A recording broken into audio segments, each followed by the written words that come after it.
मी 9वीला असताना अरुण सर तुम्हाला पण सांगतो, खूप मारले तुम्ही आम्हाला, ठीक आहे असू द्या. आम्ही लावलेली झाडे, आकाशीची झाडे आज गगनात निघाली शाळेसमोरची. आम्ही लावलेली झाडे आज गगनात निघाली. अरुण सरांची इंग्लिश मात्र सर्वांनाच कळाली. सुंदर जोरदार टाळ्या. सुंदर गणेश, खरं गौर. तर मित्रांनो तुम्हाला सांगतो, 9वीला असताना आमचा मराठीचा पेपर होता. एक किस्सा आहे, अरुण सर लक्षात घ्या. त्यावेळी आम्हाला सर होते कृष्णा अधिकारी, अजूनही आहेत. 2 मार्क्सला पेपर होता. वाक्याचा अर्थात उपयोग करून पूर्ण वाक्य त्याचा उपयोग करा. 2 मार्क्सला होता.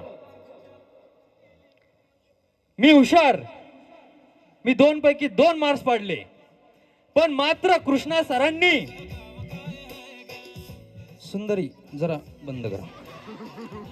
जेव्हा कृष्णा सरांनी जोशांच्या गदल्याचा पेपर चेक करायला सुरुवात केली, त्यावेळी सरांचं डोकं दुखू लागलं.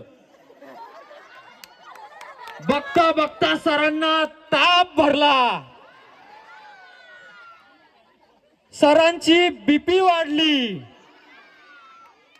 सरांनी भर उन्हात स्वेटर घातला, कारण गदल्याने लिहिलं तसं होतं. प्रश्न होता, रसातलाला जाणे म्हणजे काय? साहजिकच सर, मी हुशार होतो त्यावेळी.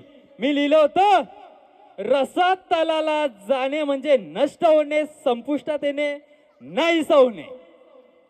पण गदल्याचा पेपर सरांनी चेक केला.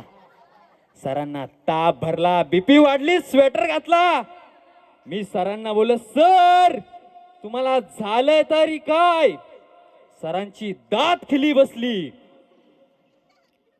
सर घरी गेले. दुसऱ्या दिवशी सरांनी सिंग डॉक्टरचे 2 इंजेक्शन इथे, बसवंत डॉक्टरचे 2 इंजेक्शन इथे, तरी सरांचा ताप उतरत नव्हता. मी पुन्हा सरांना विचारलं, सर झालं तरी काय? त्यावेळी सर म्हणाले, जोशांच्या गदल्याने लिहिलं होतं, रसातलाला जाणे म्हणजे मटण वर येणे. धन्यवाद धन्यवाद धन्यवाद.